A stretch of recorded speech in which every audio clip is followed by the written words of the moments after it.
Hello, everybody. Hello, I'm Coldest. I will be your pastor for today. And before starting, as always, I gotta say, everybody is welcome and will be welcome here in Rusty Church. Doesn't matter your beliefs at all. And please make sure to check our websites, those being brchurch.org and mmo.church, where you can find a lot of info about us and especially the Discord link to get into our server. And remember, we also have churches planted in VR chat in Final Fantasy XIV, and yeah, also in Allspace, which is closing down in a couple of months now. But still, here we are. So yes, getting right into the business today, we're gonna delve a little bit into Mark 7, which is a kind of a special chapter of the Bible to me, because I think there is something really interesting happening inside here, and actually there is like a big debate that can be found in here. I'm sorry. So, in the start of Mark 7, there is this group of Jewish teachers and leaders who arrive from Jerusalem to visit Jesus. And usually all of the Jews are supposed to perform a hand washing ritual before eating. But some of the people who are with Jesus are skipping this ritual. So naturally, these people who are just meeting the Jesus people ask about this, and they ask about this, implying this is not right, this is not a good thing. And then Jesus then confronts these people by saying a lot of actually very interesting things. He said, "Food doesn't go into your heart, but only passes through the stomach." And this implies a couple of different things. No matter which food we eat, if it is bad or contaminated in any way, that is not gonna hurt our stomach and not our heart. Obviously, we need to understand we are speaking metaphorically in here, and we are not actually discussing any real biology.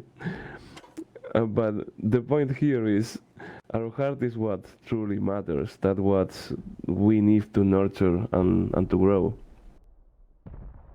And of course we need to also take care of our physical shell, of our body. We need to watch what we eat. We need to live a healthy lifestyle.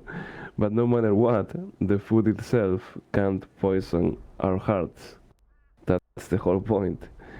And this, and I am sure many of you are already aware about this, implies that every single food is kosher.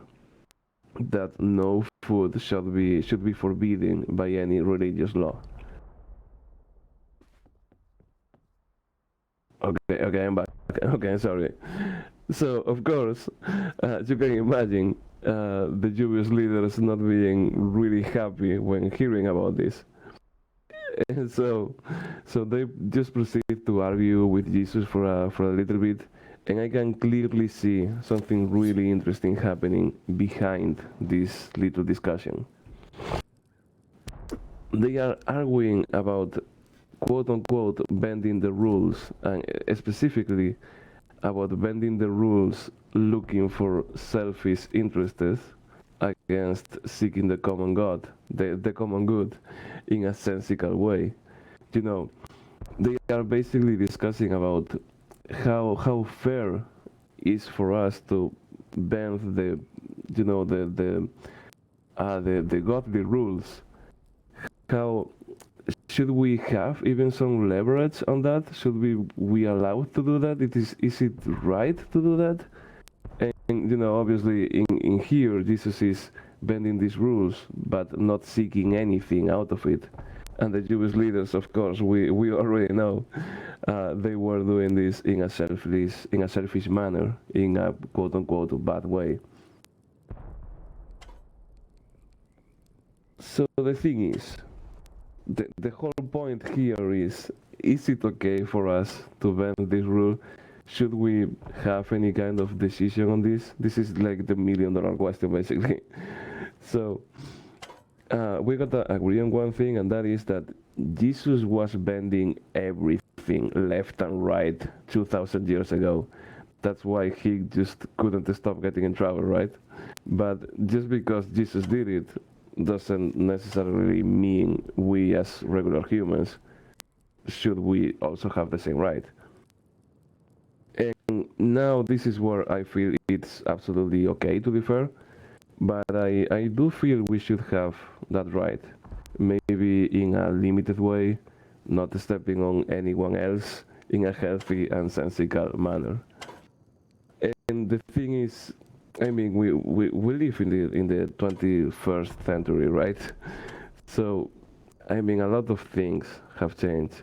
I don't think it's any mistake or anything bad bending some of the rules in an honest pursuit just for survival.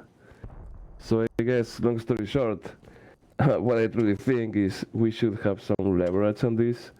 And now, of course, where do we draw the line? What's okay, what's not, what's acceptable, what is not acceptable? And I guess that is up to you, people, to that inner Jew, to that inner Jew, and to your understanding not only of the Bible, but of the world itself around you. And I think this is a fantastic note to end the teaching for today, not before praying for a little second. So thank you, Lord, as always, for this crazy opportunity, for all these people coming in here, and for just the chance of being able to be here. I pray for all the people, well, who is, sad or worried about all space shutting down. I pray a lot also about Coco, who I know is not doing great, and I would truly appreciate if she would felt better real soon. And I obviously pray for everybody here, and I appreciate all of you. So thank you, Lord. Amen.